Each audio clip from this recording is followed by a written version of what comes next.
तीसरी बात, आज की सुंदरकांड की चर्चा शुरू करने के पहले तीसरी बात और हम आपको बोलते चलें ताकि तुम्हें कुछ बात समझ में आ जाए कथा के पहले। और तीसरी बात बहुत प्यारी है, धैर्य और ईश्वर पर भरोसा। धैर्य के साथ एक गड़बड़ होती है कि जब भी तुम आध्यात्मिक बनोगे थोड़ा सा संकट सताएं, उजाले में तुम आओगे थोड़ा आंखें चकाचौंध होंगी, अचानक से अंधेरे से उजाले में आओगे आंखें चकाचौंध खाएं, एकदम 3 दिन तक तुम लेटे रहो और एकदम से खड़े होगे थोड़ा सा डगमगाओ।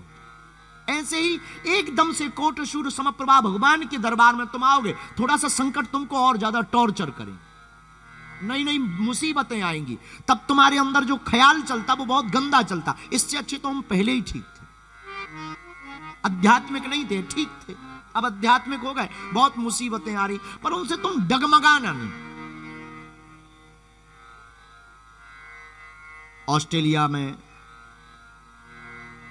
आप लोग रहते हैं, पर ये सूत्र याद आप रखना, ईश्वर की किसी भी कृपा पर हमें डगमगाना नहीं। एक राजा के पास एक मंत्री रहता था, वजीर, बहुत पहुंचा हुआ आदमी था। और एक दिन की बात कि राजा कुछ काट रहा था तो उसकी उंगली कट गई। तो मंत्री ने धीरे से कहा भला हुआ। तो राजा को बड़ा बुरा लगा कि क्या मूर्ख आदमी है, हमारी तो उंगली कट गई और ये कह रहा है भला हुआ, डाल दो इसको जेल में।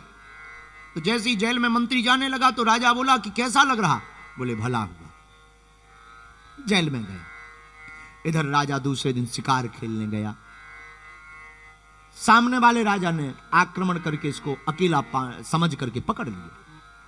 कुछ मंत्री और सिपाही थे वो भाग गए।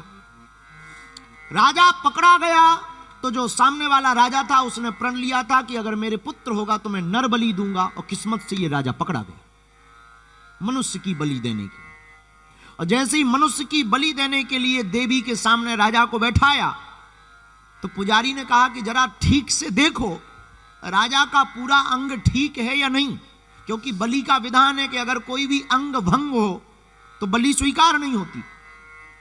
तो राजा को जब चेक किया गया तो राजा का अंगूठा कटा पाया। तो मंत्रियों ने कहा कि क्षमा करें, ये बलि देने योग्य नहीं है क्योंकि इसका अंग भंग है, अंगूठा कटा है। तो बलि कैंसिल कर दी गई और राजा को पीट पाट के छोड़ दिया गया कि जा भाग।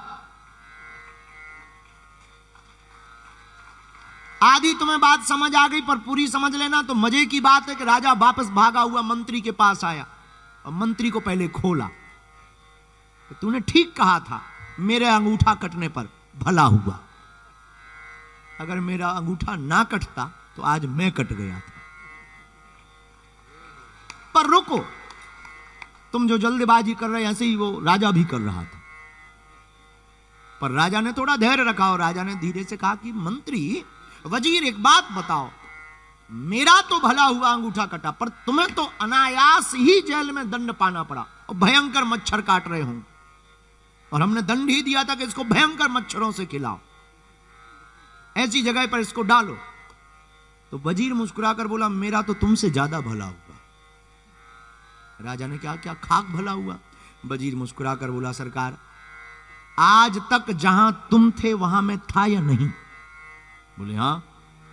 बोले तुम्हारा तो अंगूठा कटा था, तुम तो छोड़ दिए गए, मैं तो पूरा सर्वांग था। अगर आप पकड़े जाते तो मैं भी पकड़ा जाता और तुम्हें तो अंगूठे के चक्कर में छोड़ दिया जाता, मेरा तो गर्दन काट करके छोड़ा जाता। आपसे ज्यादा मेरा भला हुआ। इसलिए हम दूसरी बात आपको बहुत ध्यान केंद्रित करते हुए हनुमान कथा में सुंदरकांड की चर्चा में सावधान करें कि आपको धैर्य भी रखना है और प्रभु की प्रत्येक परिस्थिति में मंजूर रखना है। भगवान के दर पर वो जो कर रहा बहुत अच्छा कर रहा, भगवान कभी बुरा नहीं करता, और वो अगर बुरा करे तो भगवान कैसा। हम तुमसे ही जानना चाहते, क्या कोई माँ या कोई पिता चाहता है हमारे बेटे का जीवन बेकार हो जाए? हाँ या ना? क्या कोई पिता चाहता कि हमारा बेटा बर्बाद हो जाए? क्या कोई पिता चाहता कि हमारे बच्चे की जिंदगी का नाश हो जाए?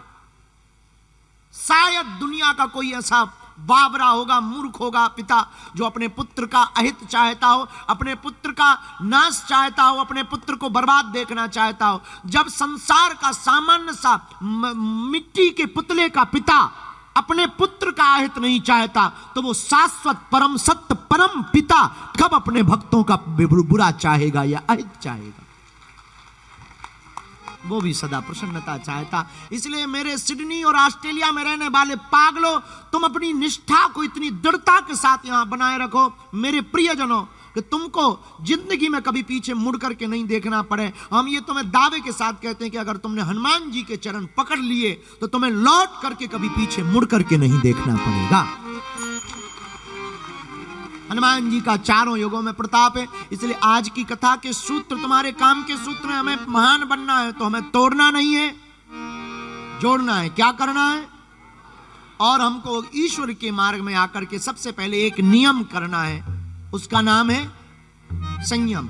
एक नियम लेना है कि हमको संयम। और तीसरा, ईश्वर की हर मर्जी में आनंद लेना। वो संत एक बहुत प्यारा गीत गाते थे, हमें याद आ गया। सुंदरकांड पर चर्चा और प्रश्नोत्तरी करी। अच्छा, यहां समय का तो कोई दिक्कत नहीं है, हमको भी रोटी नहीं बनाना है घर जाकर के। और एक बात और बोलें, कह दो, बोलो, जोर से कहो तो बोलें। बड़ों की संगत बहुत अच्छी होती है। सुनार की संगत करोगे तो उसका कचरा भी बनिए की दुकान में बिकने वाले बादाम से महंगा होता है। हाँ, तुम अगर हनुमान जी की संगत करोगे तो इनकी अनकृपा भी छोटे मोटे भूतों को तो डरवाती रहेगी। हाँ, इनकी कृपा ना भी हो तब भी भूत तो डरते ही रहेंगे कि लोगो लगा है, ये बजरंग बली का है। इतने में ही काम चलता रहेगा। इसलिए हनुमान जी के चरण पकड़ करके रहना।